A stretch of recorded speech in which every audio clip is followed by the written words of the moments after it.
Muy bien. Bueno, pues ya comenzamos a grabar la sesión. Bienvenidos sean todos entonces a la clase de cálculo. El día de hoy vamos a hacer un repaso, un breve repaso del segundo teorema fundamental del cálculo que se vio en la sesión pasada, que ustedes no tomaron, pero bueno, vamos a tratar de explicarlo de manera simple, breve. Y la finalidad de esto que es, el segundo teorema fundamental del cálculo tiene la promesa o les hago la promesa de que nos va a permitir ver que el cálculo a final de cuentas sí nos va a permitir o nos va a dejar que las cosas, salud, las nos facilite las cosas o haga de manera más sencilla el cálculo de las áreas de las funciones. ¿Ok? Les había comentado a lo largo de las sesiones que cálculo, a final de cuentas, su intención es facilitar las cosas. Pero que veíamos, entre más nosotros estudiábamos alguna parte de cálculo, se complicaba más. Y estudiábamos más y se complicaba más.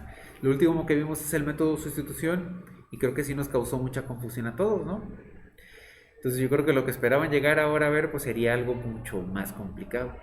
Pero ¿qué pasa? Ya recorrimos el trecho más difícil y ahora vamos a ver cuáles serían las bondades de saber las herramientas que tenemos en cálculo a través del teorema fundamental del cálculo.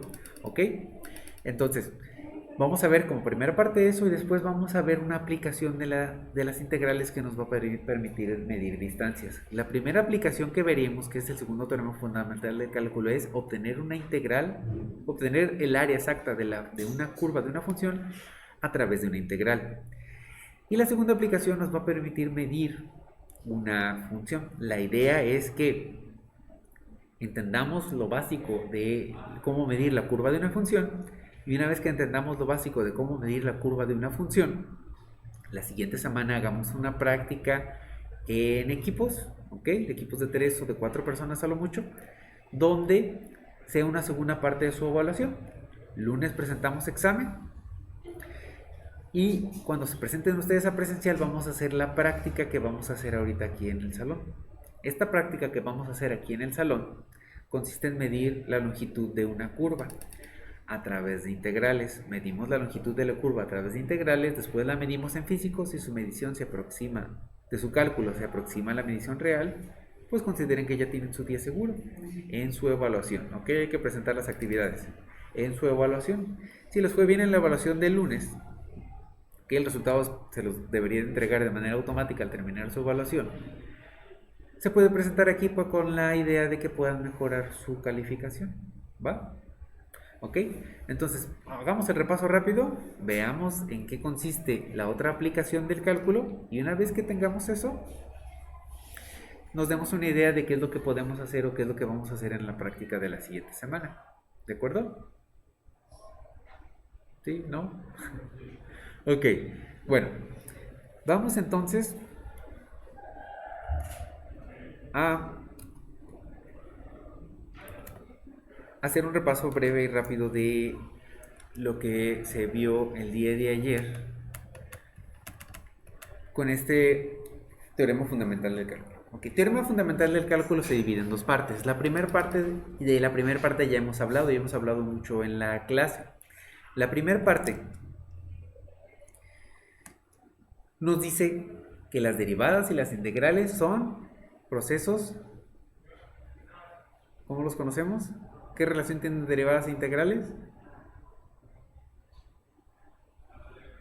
¿No? ¿Nadie? Son procesos opuestos, son procesos inversos.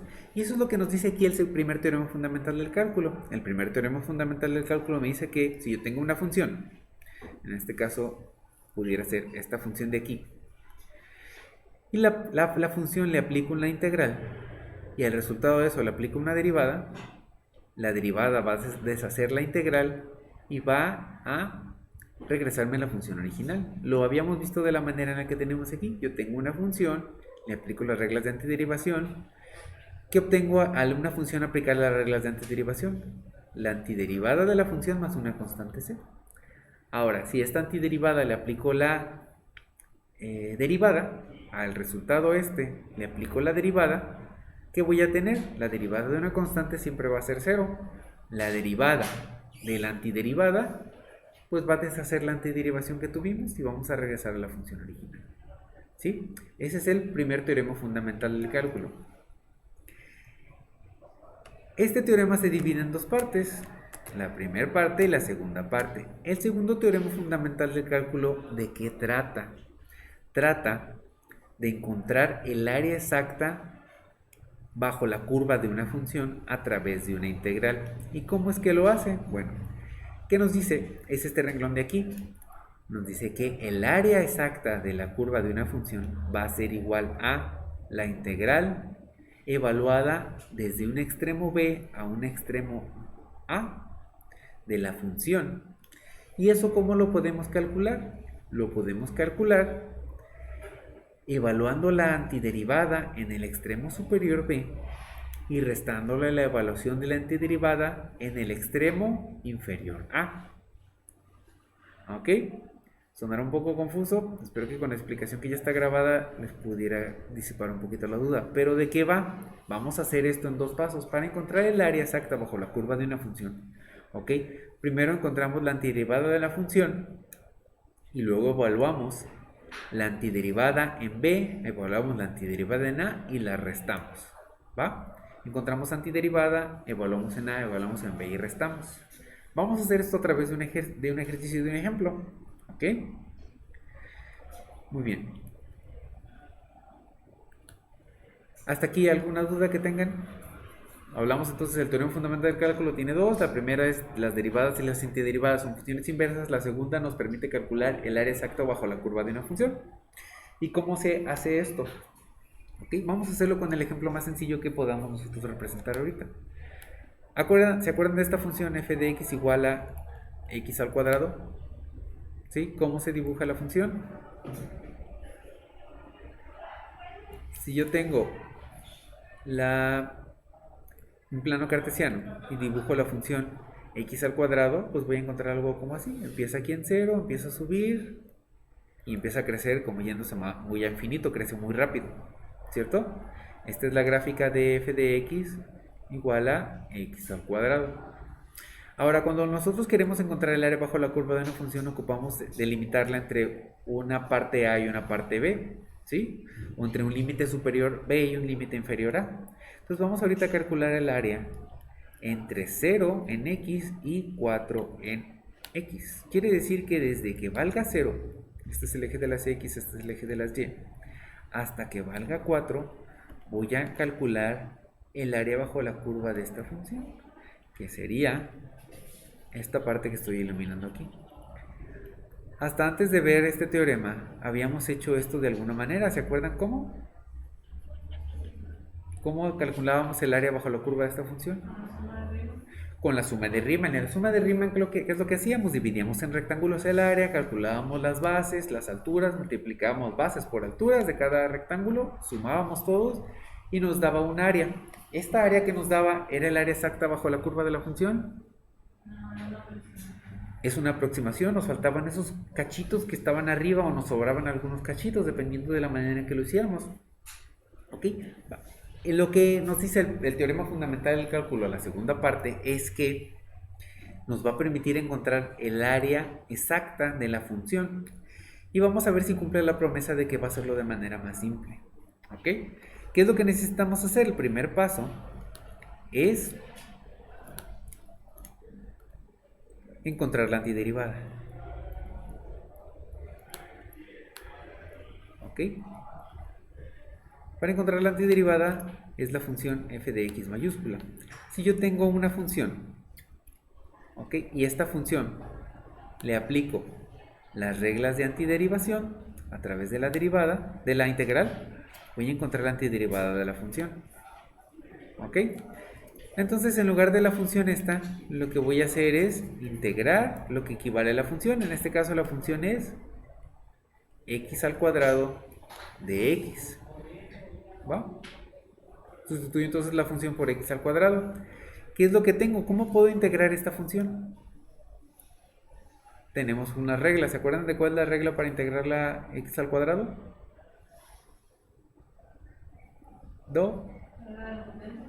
La de la potencia. X elevado a la n, si yo la quiero antiderivar, va a ser igual a x elevado a la n sumado 1 restado entre n sumado 1 más la constante de integración c. Para este caso, n vale 2, tengo el elevado al cuadrado. ¿Ok?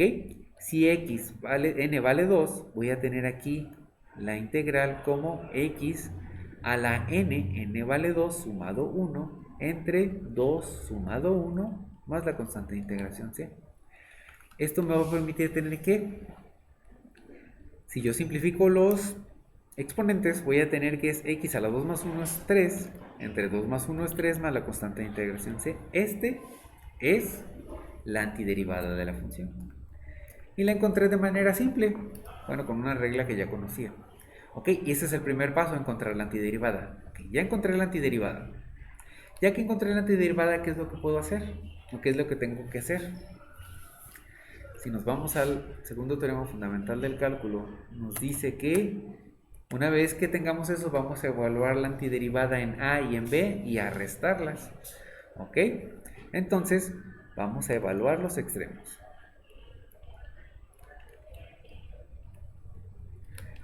En la antiderivada y restarlos. Por lo tanto, vamos a tomar la antiderivada en B, que significa que esta es la función de x donde entra x, ¿sí? Y va a ser igual a ¿qué? A evaluar la antiderivada con el valor de b, que es 4. Este es el valor de a. Entonces, en lugar de poner b, ponemos 4 y hacemos la antiderivada de la función. ¿Cómo la hacemos? Bueno, sustituimos en esta. Por cada uno de los valores de x vamos a sustituir el valor de 4, que va a ser 4 elevado al cubo entre 3 más c. ¿Ok? ¿Cuánto es 4 elevado al cubo? 4 por 4 por 4. 4 por 4 me da 16. 16 por 4, ¿cuánto da? 64. Son 64 tercios más la constante de integración c. Y eso es encontrar el valor en b. Vamos a hacerlo lo mismo pero con a. Evaluar la antiderivada en a sería evaluar la antiderivada cuando a vale 0. ¿Ok? Porque aquí lo tengo. ¿Sale? Desde 0 a 4, pues ya hice la de 4, falta hacer la de 0. Voy a tener que 0 elevado al cubo entre 3 más 4 más la constante de integración c, que será igual a 0 al cubo es 0. Dividido entre 3, 0. 0 más c. Significa que aquí voy a tener la pura constante de integración. ¿Qué me dice el teorema fundamental del cálculo? Para encontrar el área exacta de la curva de la función desde a hasta b, voy a aplicar la integral de la función de x, que equivale a sustituir el valor de la integral en b menos el valor de la antiderivada en a y restarlos. El valor de la antiderivada en b es 64 tercios más c menos el valor de la antiderivada en a es 0 más c. ¿Ok? Si resto 0, pues es como si restara nada. C menos c, ¿cuánto me da? 0 también. Entonces se van a cancelar y me va a quedar como resultado el valor de 64 tercios. ¿Suena muy simple? 64 tercios. ¿Será real? Pues vamos a ver. ¿Cómo lo podemos ver? Pues vamos a usar GeoGebra para ver si esto es cierto. ¿Qué tengo? Tengo la función f de x, f minúscula,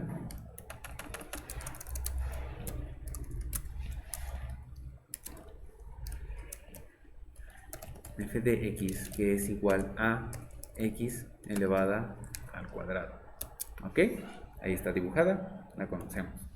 Vamos a evaluarla desde que a valga 0, dijimos, hasta que b valga 4. ¿Sí, no? Entonces, esto va a ser igual a ¿qué? A la integral o al área, que va a ser igual a la integral. ¿Ok? Aquí ya la regué.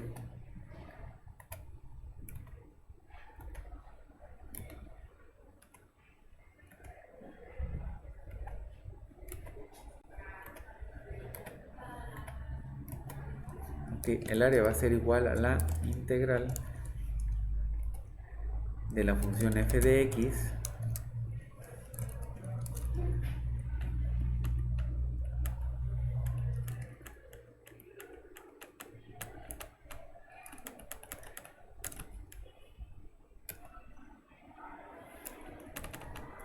desde que valga A hasta que valga B.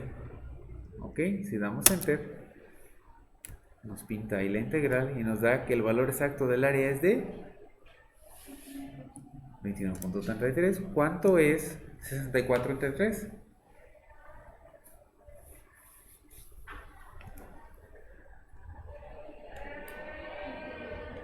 21.33. 3333 periódico. Ok, entonces con esto, que es una aplicación de las integrales, podemos encontrar el área exacta bajo la curva de una función. Piensen en esto, ¿cómo lo hubiéramos hecho con la suma de Riemann? Hubiéramos tenido que haber dividido en rectángulos, encontrar las bases, encontrar las alturas individuales, hacer los cálculos de las áreas individuales y luego hacer la suma de los mismos. Podríamos haber hecho 5 rectángulos, más o menos acabamos. Para tener una buena aproximación hubiéramos ocupado más o menos 4 veces esos rectángulos, 20 rectángulos. ¿Cuánto les hubiera llevado a hacer el cálculo de la suma de Riemann con 20 rectángulos? Hubieran tardado un buen, ¿no? ¿Qué pasa? ¿Qué hacemos aquí? Hacemos uso de lo que aprendimos en cálculo. ¿Para qué? Para hacerlo de manera más simple. ¿Y para qué? Para tener el área exacta bajo la curva de la función. El área exacta bajo la curva de la función de 0 a 4 es 21.333333. Por eso lo dejamos representado como 64 tercios. ¿Ok? Entonces, ¿cumple o no cumple el cálculo con decirnos que nos va a facilitar las cosas después? ¿Sí? Es muy sencillo, ya es muy sencillo. ¿Ok? Ahora, ¿qué pasa si yo voy a cambiar de manera abrupta A como 2 y B como 8? ¿Qué necesito hacer con lo que ya hice para cambiar nada más los intervalos, los extremos de mi intervalo de integración? El primer paso es calcular la antiderivada, no cambia, ¿no? Queda la misma antiderivada. El segundo paso es hacer la evaluación. ¿Qué es lo que necesitaría hacer para calcular entonces ahora de 2 a 8?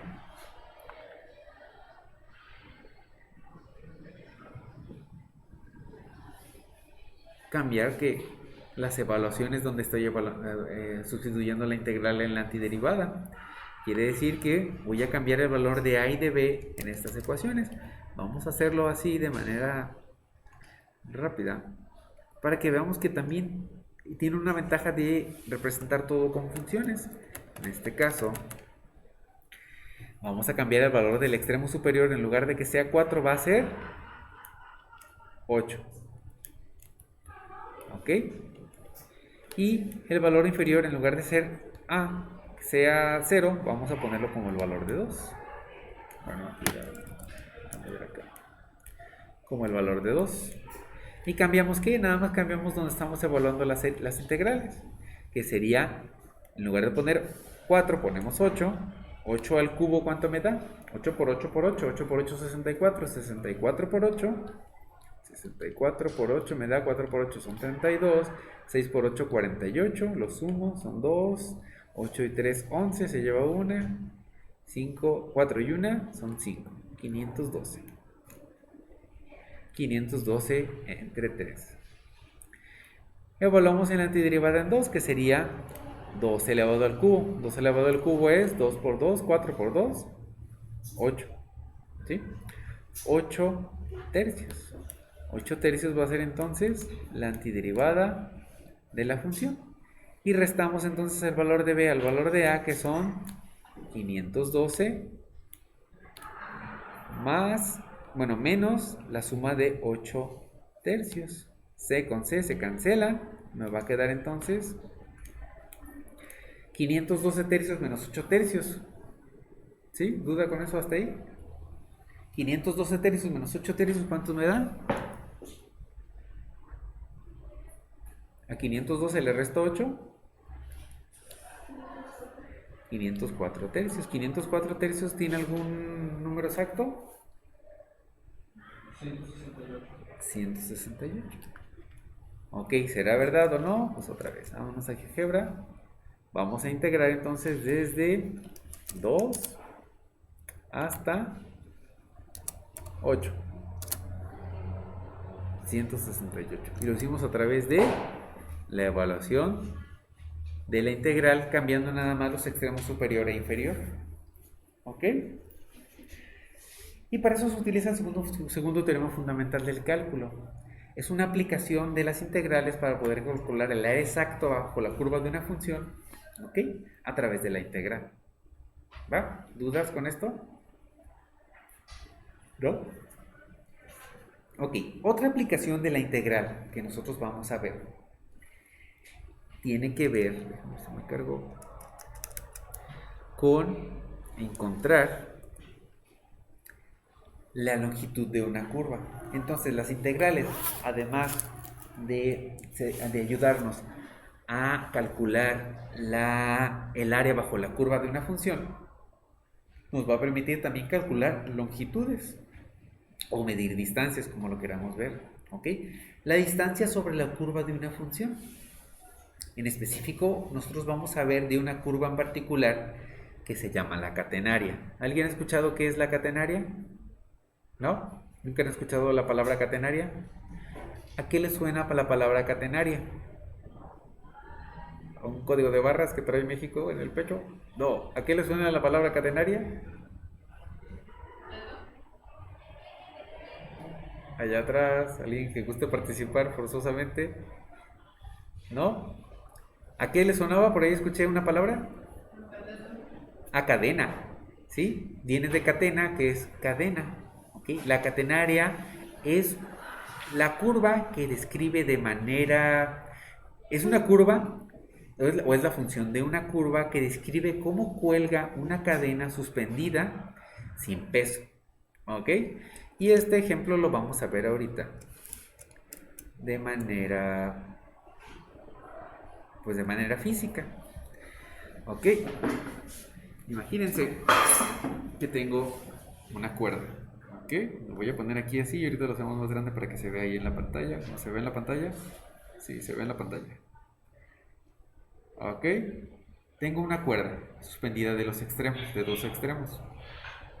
¿Sí?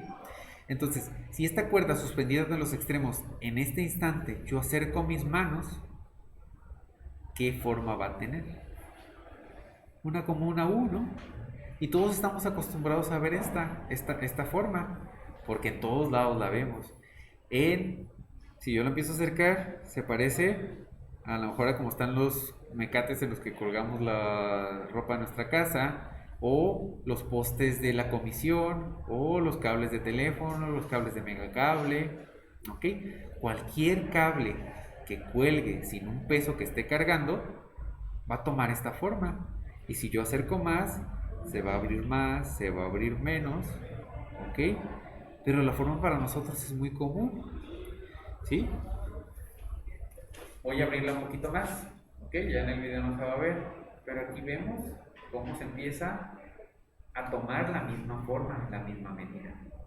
¿Ok? La catenaria, ¿qué es? Es una ecuación matemática que me describe cómo cuelga una cadena o una cuerda que no tenga peso. ¿Qué características tiene? Matemáticamente tiene unas características interesantes.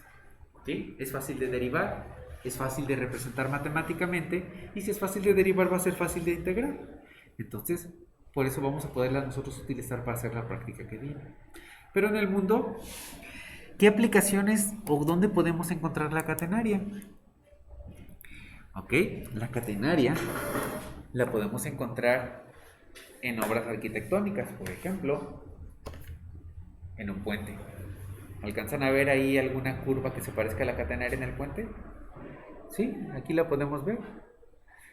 ¿Cómo tiende de lado a lado los cables? Ok. Ejemplos más, los postes de teléfono. Estos son separadores de una fila. Ahí está la catenaria presente. Ok. Gotas de lluvia de una telaraña. Está la catenaria presente. Los cables de una estación de tren. Está la catenaria presente. Ahí vemos lo mismo que hicimos con el video, con la cuerdita, en un video, en una animación. ¿Ok? Y en la arquitectura está muy presente la catenaria. ¿Les han dicho a ustedes que la forma más eficiente de cargar pesos o distribuir pesos a través de un arco? ¿Sí? La forma más eficiente de distribuir pesos a través de una catenaria. Un arco está envolviendo una catenaria, por eso es una forma eficiente de cargar. ¿Ok? Pero la forma más eficiente de cargar es una catenaria. ¿Y por qué?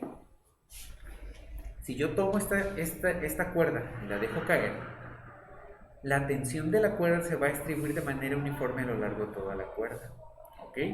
Toda la cuerda, en cualquier instante, en cualquier parte que la quieran ver, la tensión con la que estoy jalando se va a distribuir uniformemente, lo que va a distribuir uniformemente el peso. Ahora les propongo esto. Imaginen que esta cuerda yo la voy a tomar y la giro hacia arriba, pero ya rígida.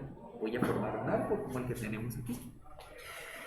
Va a seguir conservando la forma, las propiedades que tiene de manera vertical, ahora invertida. Pero si de manera vertical sujeta peso, de manera invertida va a cargar peso. ¿Y qué propiedad va a tener? Va a distribuir de manera equitativa a lo largo de toda la curva el peso que esté cargando. Por eso esta estructura, que tiene más de 3000 años, la bóveda que vemos que tiene forma de catenaria, sigue en pie. Y el resto de la estructura pues ya se cayó. Este es un edificio, creo que está en Dubái. Tiene la forma de la catenaria. ¿Okay? ¿Alguien ha escuchado hablar de Antonio Gaudí? Antonio Gaudí, ¿no? Arquitecto famoso español, Barcelona. ¿Alguien es fan del Barça? ¿Nada? ¿Nada? Ok. Bueno, hay un equipo español famoso en el mundo que es el Barcelona. Cosas más, cosas menos, es una ciudad en España. Una ciudad en la Cataluña. Y contó con un representante famoso en la arquitectura que se llama Antonio Gaudí. Antonio Gaudí tiene obras por toda España y la característica que él tenía era que usaba la catenaria para diseñar. ¿Por qué? Por lo mismo que les he explicado ahorita, que es la forma más eficiente de diseñar algo que cargue. ¿Ok? Entonces, lo que tenemos del lado izquierdo es un convento. ¿Sí? Este convento, si se fijan, los arcos que soportan la estructura son catenarias y el techo de este convento está muy alto, ¿cierto? ¿De qué son los pilares o de qué están hechos los pilares del arco que soportan esta estructura? ¿Lo ven? Son ladrillos. Son ladrillos los que están cargando la estructura del techo. ¿Por qué? Porque están cargando solamente vertical. Si nosotros diseñáramos una estructura que estuviera cargando por ejemplo, pusiéramos un pilar aquí, este pilar se va a someter a algunas fuerzas horizontales, porque va a haber una parte del techo que lo va a empujar para allá y otra parte que va a empujar para acá, y por lo tanto lo tenemos que hacer de concreto reforzado con un castillo. Aquí no, aquí tenemos nada más ladrillos, porque están nada más siendo comprimidos, porque la distribución del techo está cayendo precisamente nada más de manera vertical sobre el ladrillo. ¿Ok? Y lo que tenemos al lado derecho es una de las obras más grandes que hizo Antonio Gaudí, que se llama la Catedral de la... no me acuerdo si es Catedral o Basílica de la Catedral de la Sagrada Familia. ¿Ok? Esta estructura completamente fue diseñada con catenarias. ¿Cómo hizo el diseño él? Agarró y empezó a hacer su maqueta colgando cuerdas de manera inversa. Después hizo el diseño de su maqueta con las cuerdas, como él que pensó que estaba bien, endureció las cuerdas, le dio la vuelta y obtuvo su maqueta. Si alcanzan a ver o se pueden ver videos o investigan de esta catedral, creo que es la Basílica de la Sagrada Familia, se conoce como la Sagrada Familia. Todo está hecho con catenarias, las bóvedas son catenarias, estos pilares tienen forma de catenaria y todos los detalles que ustedes vayan a encontrar ahí son catenarias. Esto que permitió es altísima, ¿ok? Y se pudo usar menos material y con eso garantiza pues que el techo no se fuera a caer, ¿no? Y todos los adornos que le puso por ahí, no necesita unas estructuras que lo soporten. Si ven las catedrales góticas, está la catedral con un techo muy alto y a los lados tiene que tener unos contrafuertes, que son unos soportes a los costados para que el techo no se vaya para los lados. Aquí no los tiene. Todo cae sobre las catenarias. ¿Va? Entonces, bueno, sí, muy bonita la catenaria y demás. Pero matemáticamente les dije que es una función muy simple, ¿cierto? ¿Ok? La función muy simple con la que describe la catenaria es la que tenemos ahí. Y igual a h por el coseno hiperbólico de x entre h. No se asusten por el coseno hiperbólico. El coseno hiperbólico es una función más, ¿ok? Que podemos sacar a través de nuestra calculadora como lo hacíamos con el seno y coseno. El único parámetro diferente a coseno de h, el coseno de x es h. ¿H qué me representa? Me representa la distancia de la parte más baja de la catenaria hacia el eje de las x. Entonces la catenaria va a estar dibujada de esta manera, ¿ok? Donde h va a ser la altura del eje de las x hacia la catenaria. ¿Y qué propiedades tiene el coseno hiperbólico de h? Les dije que era fácil de derivar, ¿ok? La derivada del coseno hiperbólico de h es el seno hiperbólico de h, ¿ok? Es una derivada sencilla, por lo tanto va a ser una integral sencilla. Ahora, les había dicho que la integral tiene otra propiedad, otra aplicación, que aparte de medir área nos mide longitudes, ¿ok?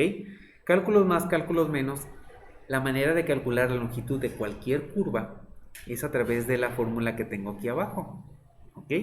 De manera análoga a el área, aquí tengo una L. Antes tenía A porque era el área exacta, aquí tengo L porque es la longitud exacta de una curva. Quiere decir que si tengo esta curva, en lugar de medir el área bajo la curva, voy a medir la longitud de la función, desde un extremo A hasta un extremo B.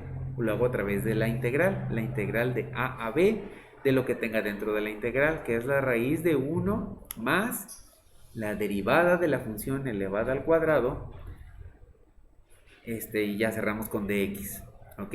Tuvimos problemas para el método de sustitución, donde resolvíamos algo similar a esto. La misma bibliografía les dice que resolver estas es muy complicado. Hay métodos numéricos con los que lo resolvemos. Pero la catenaria, al ser tan sencilla de derivar y de integrar, de manera muy simple podemos encontrar la longitud de una curva de catenaria. Cálculos más, cálculos menos. ¿Ok? La curva de la catenaria va a tener la siguiente longitud de curva. ¿Ok? La catenaria dijimos entonces que es el coseno hiperbólico donde un parámetro h interviene, que es la altura de la catenaria del eje de las x. ¿Ok? La catenaria es y es igual a h por el coseno hiperbólico de x entre h. ¿Ok? H es nada más la altura de la catenaria. ¿Dónde empieza la catenaria desde la parte más baja? La derivada es el seno hiperbólico de x entre h. Es esta misma cambiando el coseno por el seno y quitando este h. Y después de sustituir la derivada, aplicar el cuadrado de la derivada y algunas identidades hiperbólicas, podemos simplificar la longitud de la curva una vez evaluada la integral con la función que tengo aquí abajo, que es, ahorita ignoren el 2, nada más va a ser h por el seno hiperbólico de x entre h. La fórmula de la catenaria es h por el coseno de x entre h y la de la longitud es h por el seno hiperbólico de x entre h. Es la misma fórmula, nada más cambiando seno por coseno. De esta manera nosotros podemos medir de manera sencilla una curva catenaria o la longitud de una curva catenaria. ¿De dónde viene el 2 de la fórmula? Como este ya estaba hecho y ya no lo modifiqué. Aquí me mide desde a menos a la integral. ¿Se acuerdan que era desde el punto A hasta el punto B? ¿De dónde es a menos a? Del origen para acá mido a. Del origen para acá mido menos a. La curva catenaria es simétrica de los dos lados. Puedo calcular la mitad de una y lo multiplico por 2 y va a ser la longitud de la curva, ¿cierto? ¿Sí? Pues de ahí viene ese 2. El 2 viene precisamente de que evaluó 2 veces nada más la mitad de la curva catenaria. ¿Ok? Ahora, ¿qué tan difícil es hacer esto? Vamos a hacer un ejercicio y un ejemplo de esto. Quedan 5 minutos, lo vamos a aprovechar. ¿Cómo lo vamos a hacer? Vamos a colgar aquí en la pared una cuerda. ¿Ok? La cuerda que tengo aquí, la misma que les mostraba hace rato. Voy a colgarla en la esquina del pizarrón. ¿Sí? Y el otro extremo de la cuerda, esta cuerda la corté en la mañana, no sabía la longitud que tenía. Voy a empezar a colgar a la misma altura que el otro extremo, nada más para que los cálculos me den, con un número cerrado voy a dejar que tope aquí, ¿vale? Entonces empiezo a regresar la cuerda, hasta que la cuerda topa más o menos la parte del pizarro, ¿ok? Y aquí la voy a pegar. ¿Va? Entonces tengo una curva catenaria, donde tengo, los que están en el video no la van a ver, pero miren aquí. Aquí. ¿Ok? La curva catenaria, si lo planteo como el eje vertical, va a ir hacia abajo, y el eje de las X pudiéramos poner que está hacia abajo, supongamos que es el piso. ¿Qué necesito yo hacer para describir esta curva? Un solo parámetro. ¿Se acuerdan cuál es? La altura desde X hasta donde comienza la curva catenaria. Y con eso ya puedo encontrar y describir la curva. ¿Cierto? ¿No? Sí. Encontrar este parámetro no es sencillo, pero lo vamos a hacer a través de una aplicación. ¿Qué necesito yo para encontrar este parámetro? Saber la distancia de aquí a acá y saber la distancia de la mitad hasta acá. ¿Okay? Vamos a medirlo y a representarlo de manera en el cuaderno, ¿ok? De aquí a aquí mide 69 centímetros, ¿ok? Y la altura de la mitad, de aquí, voy a medirla sobre la horizontal, mide 117, ¿ok? Son 69 y 117. Vamos a regresar un poquito a las notas, así rápido.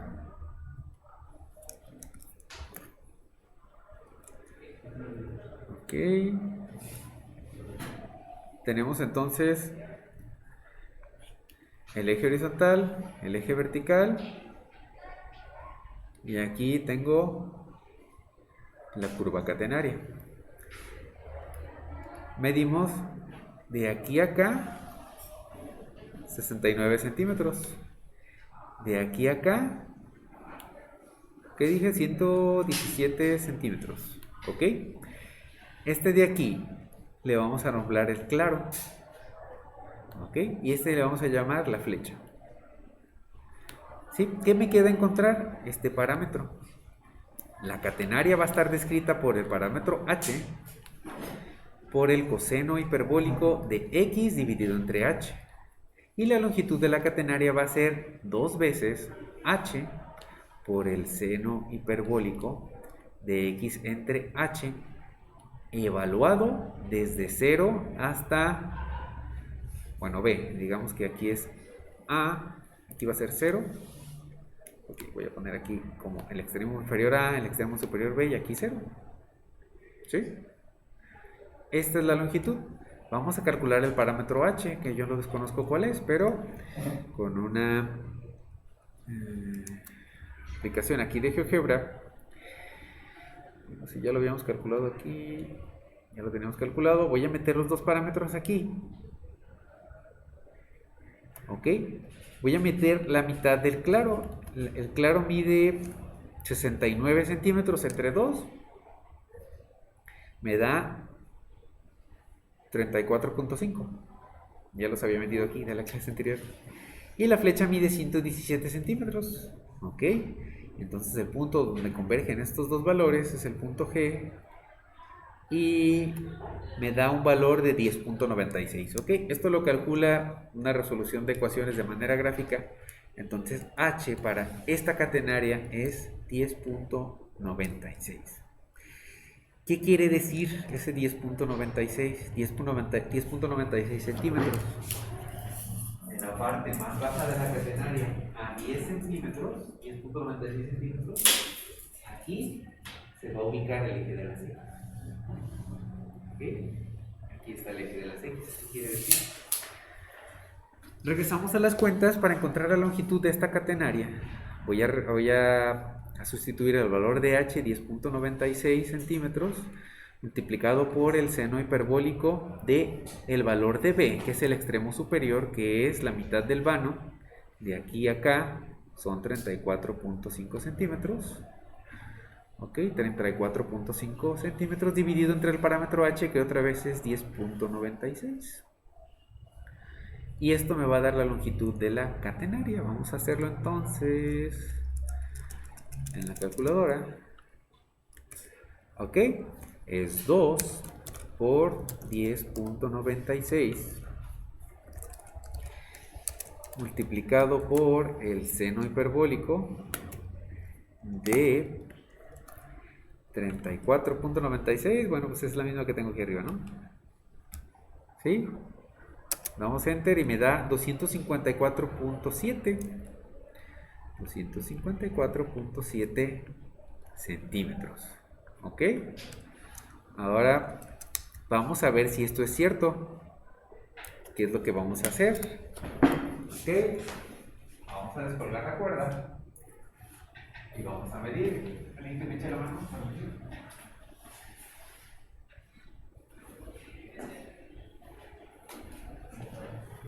Ok, tómala.